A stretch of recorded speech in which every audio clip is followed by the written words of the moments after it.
Assalamualaikum Ustaz. Waalaikumsalam. Apa hukum main lempar gelang di pasar malam?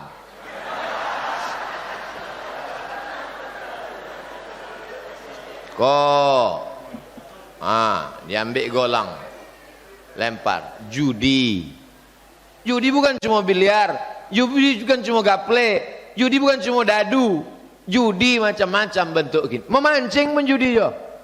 Buat pendaftaran mancing, hadiah 10 juta, pendaftaran suang 1 juta, mendaftar 1 orang, ingin mendapat 10 juta, pendaftaran 1 juta, ikannya siko dari pagi sampai sore, dan terakhir itu nak mendapat duit. Siapa mendapat tadi? Duit uang nak mendapat tadi. Apa tuh? Judi. Assalamualaikum warahmatullahi wabarakatuh. Jamaah dimanapun berada, saya sedang berada di kota Duri, Provinsi Riau. Di belakang saya ini adalah rumah wakaf, rumah Quran Nurul Azhar, dipakai untuk anak-anak mengaji, tahfiz Quran, pengajian ibu-ibu. Petang ini kami buka bersama, santunan, banyak program khatam Quran dan lain sebagainya.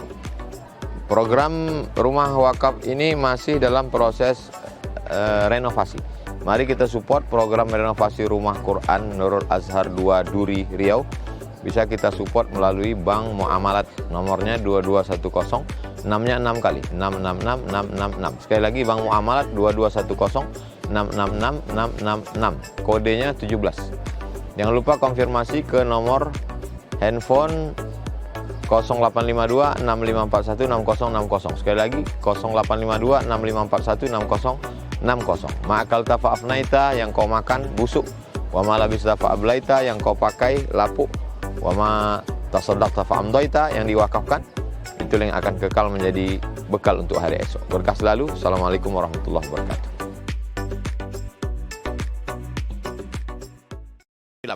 Agar merasa lebih cantik dan lebih pede, suaminya sudah melarang karena tak sesuai tuntunan agama. Bahkan sudah melihatkan video ustadz tentang itu, tapi istri tetap juga melakukan tanpa sepengetahuan suami. Apa hukumnya bagi suami ustadz? Suami ini, yang suami kok insya Allah tidak terkena azab kubur. Dia lah saking azabnya di dunia kok.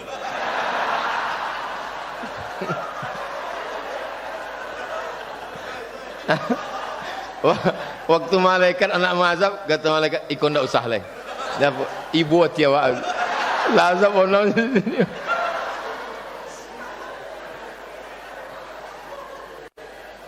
Masalah mengecat rambut, kalau inyo betudung, nama nengok lakinya surang, ndak apa-apa. Jadi ibu-ibu nah rambutnya udah agak-agak memutih, dicatnya pakai warna pirang atau warna hitam, lalu kemudian nama nengok lakinya surang. Cuma banyak kini perempuan inyo bersolek bukan untuk lakinya, tapi untuk laki orang. Kalau lakinya balik kojo, payah membedakan antara inyo sama mak lampir. Inyo bersolek untuk laki orang, itu tidak betul. Itu tentang masalah rambut. Adapun masalah mengubah bibir, disuntik biar supaya kini kabarnya makin ke bawah makin seksi, disuntik-suntik, maka ada 5 nan dilaknat Allah. La'anallahul wasimat, Allah melaknat orang tukang buat tato. Wal mutasimat, minta buatkan tato. Wal mutafallijat, wal mutanammisat, mencabui kok mencabui, mencukur, diubah-ubah. Wal mutafallijat, menjang gigi. Wal mughayyirat, mengubah ciptaan Allah lil husni, itu dilaknat Allah Subhanahu wa taala. Adapun nandak layak, misal mohon maaf tumbuh giginya ndak layak, satu ke utara satu ke selatan, ndak layak. Inyo sonyum uang comeh, mengubah nandak layak jadi layak boleh, tapi membuat yang la normal menjadi abnormal, itunya dilaknat Allah Subhanahu wa taala. Jadi wahai para istri, taatlah kepada suami, karena suami bertanggung jawab di hadapan Allah Subhanahu wa taala. Kamu cantik bukan karena sulam alismu, kamu cantik bukan karena silikon masuk ke pipi, ingin mancung, hidung disuntik silikon, disiko suntik silikon, disiko suntik silikon niko kalau masuk inyo ke kulit, indak bisanya menyatu dengan kulit, akhirnya gatal-gatal, lalu kemudian muncul nanah.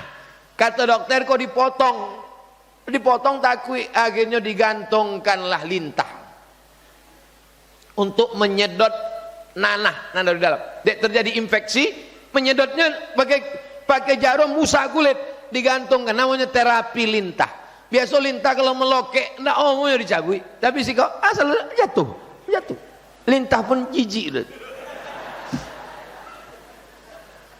Cari di internet berita tentang kegagalan operasi plastik.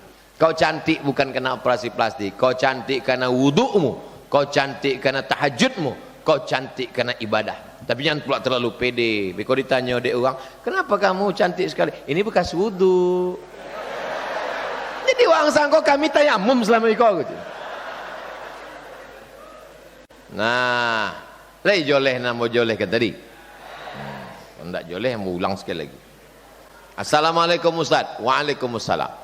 Apa hukum main lempar gelang di pasar malam?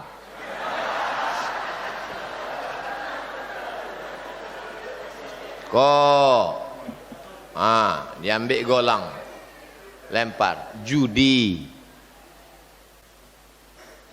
Apa bayar 10.000, 10.000, 10.000, 10.000. Ambo sama 10.000. Nah masuk golangnya, dapatnya 50.000. Duit siapa nak nampak 10.000 tadi? Nampak 10.000 itu duit orang. Nan golangnya tak masuk. Maka judi kok banyak bentuknya. Judi bukan cuma biliar, judi bukan cuma gaple, judi bukan cuma dadu, judi macam-macam bentuk gini. Memancing menjudi yo. Buat pendaftaran mancing, hadiah 10 juta, pendaftaran suang 1 juta, mendaftar 1 orang, ingin mendapat 10 juta, pendaftaran 1 juta, ikannya siko, ikan konyang. Masuk cacing kata ikan, kata. Dari pagi sampai sore, dan terakhir tu nak mendapat. Duit siapa mendapat tadi? Duit uang nak mendapat tadi. Apa tu? Judi. Jadi jangan sampai awak connect pada judi. Innamal khamru khamar, wal maisir judi, wal ansab menjebeli binatang untuk berhala, wal azlam mengundi nasib, nanompek kok rijsun najis min amali syaitan, perbuatan setan. Fajtanibu, jauhi. La'allakum tuflihun. Kalau kamu menang, kalau kamu ingin menang dunia akhirat. Mudah-mudahan Allah selamatkan anak awak dari judi. Anakmu ndak ada main judi kau bu ya? Judi kamar aja, judi online. Assalamualaikum Ustaz. Waalaikumsalam. Salat jamaah itu seperti apa? Soalnya saya sering lihat jamaah musafir di Masjid Iqo ketika salat Isya pas rakaat ketiganya baca tahiyat akhir dan salam, dan melanjutkan salat Isya berjamaah lagi, dan ada lagi pas salat maghrib setelah selesai salat maghrib berjamaah yang mengajak temannya salat jamaah Isya berjamaah di belakang. Di Masjid Iqo itu letak buluh kok ada musafir entah inyo dari Toluk tadi mana lah, ndak lawak tanya kan. Waktunya salat Isya pas rakaat ketiganya baca tahiyat akhirnya salam, batal salatnya. Dalilnya ju'ilal imamu liyu'tamma bih. Imam itu diangkat untuk mengikuti.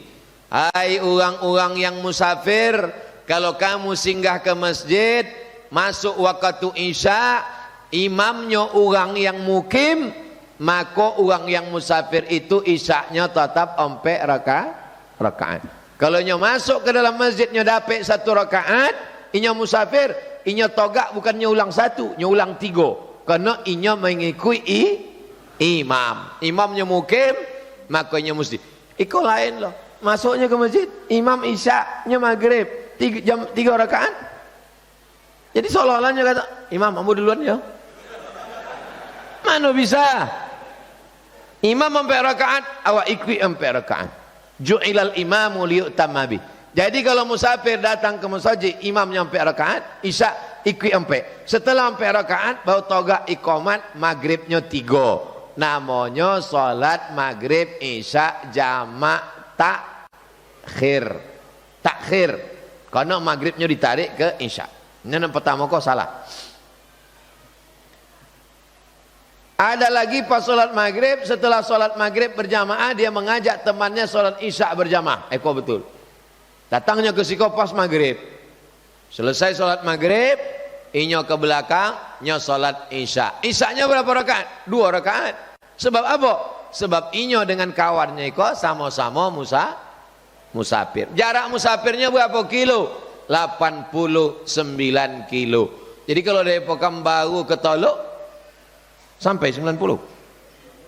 Hah? 89. Ikhtilaf nampaknya kok.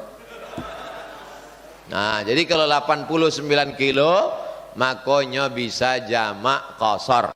Kalau kurang daripada itu maka tidak bisa jamak qasar. Seorang dibesarkan oleh orang tua angkat. Apakah istilah durhaka kepada orang tua itu juga berlaku untuk beliau? Apakah kita melakukan suatu apakah durhaka kepada orang tua kandung itu juga berlaku kepada orang tua angkat? Mengadopsi anak elok, tapi syaratnya jangan lakukan 3. Yang pertama, jangan pakai bin anak tu bin awak. Ambo ndak ada anak pedusi, ingin punya anak perempuan, ambo ambil anak angke perempuan, lalu ambo buat namanya binti Abdul Somad. Salah. Maka buat binti ayah kandungnya. Kami tidak tahu ayah kandungnya siapa. Ambo balik sembayang dari masjid raya, tiba-tiba di muka rumah kami ada kardus. Janganlah dibuat binti kardus. Binti Abdillah, hamba Allah, tidak tahu ayahnya siapa. Tapi jangan awak sabi binti awak. Waktu nikahnya sok juga walinya siapa walinya? Jangan awak lah gagah-gagah. Hamba wali. Fasultan waliun man la waliyalaha. Kalau tidak ada ayahnya maka walinya adalah wali hakim Pak Kua. Yang kedua, anak eko kalau awak mati inyo indak dapat harta warisan. Jadi cara menyelamatkannya maka awak kasih dari hibah. Ambo sok kalau mati uang ndak dapat, tapi itu ada ruko, itu untuk uang hibah ambo. Langsung uruskan surat BPN supaya ndak jadi perebutan sesudah awak mati. So, yang ketiga, inyo bukan anak kandung awak, maka mahram awak tidak mahram. Maka selama di rumah jangan berdua-duaan, jangan sampai membuka jilbabnya. Inyo ndak boleh halal awak tengok kecuali muka sama tapak tangan. Ya udah semesti dia udah macam ayah saya. Udah macam, berawal dari macam, berakhir dengan macam-macam. Berapa banyak anak angke jadi bini angke. Hati-hati, apalagi ibu-ibu, waspadalah. Kejahatan terjadi bukan hanya karena ada niat dari pelakunya, tapi juga karena ada kesempatan. Jadi kalau awak sudah menjaga anak angke iko, berbuat baik, maka anak angkat mesti membalas baik. Mana dalilnya? Man ahsana ilaikum, siapa yang sudah berbuat baik pada kamu, fakafi'u, balaslah. Fa ilam tajidu, kalau katamu tak sanggup membalas, fad'ulahu, doakan. Jadi melawan, tak membalas juga bagian dari durhaka. Jaga. Bagi siapa yang punya anak angkat, jago nanti go tadi, jangan sampai dilanggar. Kalau kita beramal, apakah amalan kita ini sampai untuk dia Pak Ustadz? Sampai. Ambo ada mak angkat ambo. Amak kandung ambo pindah ke Riau. Ayah ama angke ambo di Medan. Ambo sampai kelas 2 SMA semuanya. Meninggalnya. Kini ambo bacakan Yasin. Ambo sampaikan, ya Allah sampaikanlah pahala bacaan Yasin pada mak angkat ambo namanya Fulanah binti Fulan. Sampai. Jangan kena mak angkat pada ambo. Anak-anak muda kau sama ambo kan tidak ada hubungan angkat-mengangkat kau. Lalu kemudian mati ambo. Lalu kemudian anak-anak muda kau membaca Yasin. Ya Allah sampaikanlah baca Yasin kau kepada almarhum Abdul Somad. Sampai. Mana dalilnya? Ketika Nabi lewat di makam, Nabi ambil pelopah korma, Nabi tusukkan ke makam. Sahabat bertanya, Kenapa engkau tusukkan pelupa korma itu ya Rasulullah? Pelupa korma kau bertasbih, tasbihnya sampai pada orang mati. Kata Imam Nawawi, kalau tasbih pelupa korma sampai, apalagi bacaan Quran untuk orang beriman. Walaupun bukan ayah kandung awak, walaupun tidak ada hubungan nasab, salam awak untuk orang mati sampai. Ambo lalu pulang, lewat di makam, ambo ucapkan salam, assalamualaikum ya ahlal kubur, sampai. Kalau tidak sampai, tidak akan disuruh Nabi. Maka salam itu dibagi 3. Ada salam yang wajib dijawab, salam ambo tadi. Ada salam yang tidak wajib dijawab, salam waktu selesai sembahyang tadi, assalamualaikum warahmatullah, jangan dijawab pula. Waalaikumsalam Pak Imam. Salam dan awak tidak ingin mendongau jawabannya, itulah salam awak untuk orang mati. Kalau lewat di kubur, assalamualaikum ya alal kubur, nyo menjawab tapi awak tidak dongau. Kalau sampai awak dongau, waalaikumsalam, mati awak. Jadi bagi yang punya orang angkat, ambo sampai kini tetap ambo kirim Al-Fatihah Yasin pada amma angkat ayah angkat ambo.